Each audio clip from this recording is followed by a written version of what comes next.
1968 წლის ბოლო ძალიან ნაყოფიერი აღმოჩნდა მეგობრებო Deep Purple-ისთვის.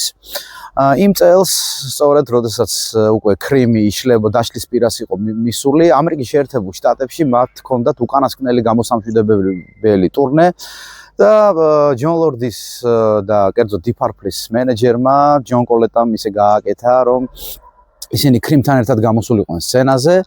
და ძალიან წარმატებული კონცერტის შემდეგ, სხვათა შორის რიჩი ბლეკმორი მას შემდეგ, რაც ძალიან კმაყოფილი ბრუნდებოდა ოტელში, მან ოტელის კარებში დაინახა მისი კუმირი თვით ჯიმი ჰენდრიქსის.